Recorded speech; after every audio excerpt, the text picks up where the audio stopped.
tharoor is saying is that it's important for progress. Take, for example, any survey around the world. What do people know about India? Two things: Mahatma Gandhi and the Taj Mahal. Taj Mahal is a huge attraction for people from around the world to come, and now it's not in our tourist handbooks anymore. It's been excluded. Now, why? Those sort of examples, do you find inclusion and not building walls crucial for India? Taj Mahal is not in the tourism. The UP government has issued a tourist handbook that doesn't mention the Taj Mahal because, as you know, their chief minister last month or 2 months ago made a statement saying Taj Mahal is not Indian culture. They have a particularly bigoted and narrow-minded view now, of what he's is becoming political. I just want to rescue us all from that. No,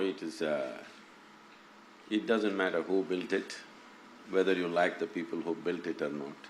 If somebody builds something beautiful, we must have an unprejudiced eye to appreciate it. When Malvika repeatedly said disabled community, I want you to know, most of the society is disabled in their own ways. Right.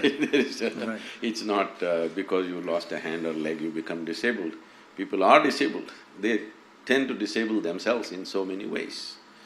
So, definitely, Taj Mahal is a beautiful gem in anybody's eye. You cannot exclude that from India. At the same time, I also don't believe that you must say this is the only thing in India. If you come to India, Taj Mahal is the only place to see. No, of course It's a very narrow way of doing things. I think that's what has been done for a long time. And it's time to change that by projecting everything else. There's so many other But definitely you can't remove a beautiful gem like there's so many other Taj beautiful things, we shouldn't look at who built them, just that they are Yes. beautiful right now. Especially if somebody whom you don't like built something beautiful for you, you must enjoy it even more. But I worry a bit about you saying people you don't like. Is that… No, I'm saying if you don't like somebody and they build something beautiful for you, But are you talking isn't about there a double joy? But when you say somebody you don't like, you're not talking about a community.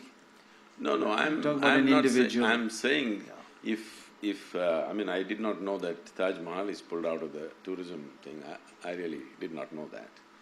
I'm saying the only reason why you may do such a thing is because you don't like someone who built it, because there is a history of invasion, there is cruelty, there are terrible truths of the past. Sashi has been… I am yet to read the book, I have the book, but I've heard him speak here and there about all the things that have been done during the British era, which is very cruel. Absolutely. But if we go to UK now, we don't hate those people. Yes, they have done this to us, we should never forget it. We should never forget it. This has been done to us because this should not be done to us once again. But it does not mean today's generation of English people, we have to hate them. Correct. No, that's not it. So the same goes… Give us the Kohinoor back. That's the least you could have No, done. that is the… that same goes for Islamic invasions. They've done terrible things to us. But we don't have to forget it, we should not forget it. Because also they stayed and became us, Sadhguru. Huh? They stayed and became us. There were some invaders who came and looted and left. But for many of the people, such as the emperor who built the Taj Mahal, they are us. They are part of our soil, assimilated into our culture. Say, I want you to know, if there was no World War II, British also would have stayed. So that doesn't mean that happened because of their love for you. No, but Sadhguru, they sent everything from here back to England, whereas these people, even whatever they looted, they spent here. There is a difference. That is because it's another time when there were no ships. Technical problem, isn't it? No, There were ships, there were ships. Transportation issues.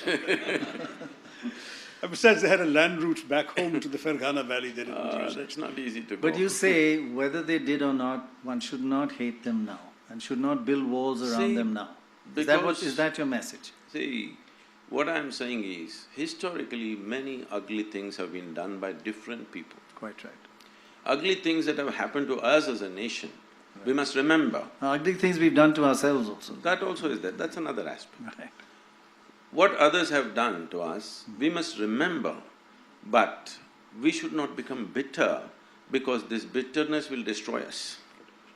That's Why we should remember is so that we don't make the same mistakes and get into the same pit once again. That's very important for me. course. But at the same time, if today, let's say, UK spoke the same language that it spoke during the colonial era, definitely we will not accept them. Unfortunately, with certain groups of people, they're trying to speak the same language which was historically spoken way back. So this creates a whole lot of confrontation in the society. And this entire misuse of this for democratic purposes, when I say democratic purposes, because it's all a number game, so people are playing this game for last 70 years, so naturally you have kind of brought this little bit of fear in others. Fear means people are seeing what's happening in Iraq and the Islamic State and stuff, what happened in Kashmir. So people think if these numbers increase, this will happen to us also, because it's happened in the past.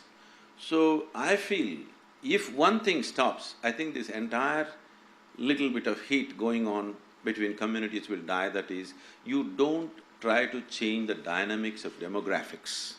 Just let it stay this for next 100 years, without anybody trying to increase numbers, you will see everything will level out. This is the only fear. That's why there is reaction. What religion are you? What religion are you? I never identified with myself with any religion as such, because we must understand this, religion is a very foreign thing to India. Because when you say if you have to belong to a certain religion, you have to believe something. But this has always been a land of seekers. We never ever believed anything. It doesn't matter, even when the so-called divine entities came, when Shiva came, his wife asked 1,000,000 questions. The Shiva Sutra is full of questioning. And if Krishna comes, this man, his disciple, supposed to be asked 1,000 questions. Whoever came, no entity, however divine they were considered to be, could give us a commandment. Only debate he got. Because there was no such idea as the God in our minds ever. So there is no belief system, so how can you say there is a religion? So it's great that you're not a God man and you don't have a religion. I think that's a huge… God bless you actually for that. No, this…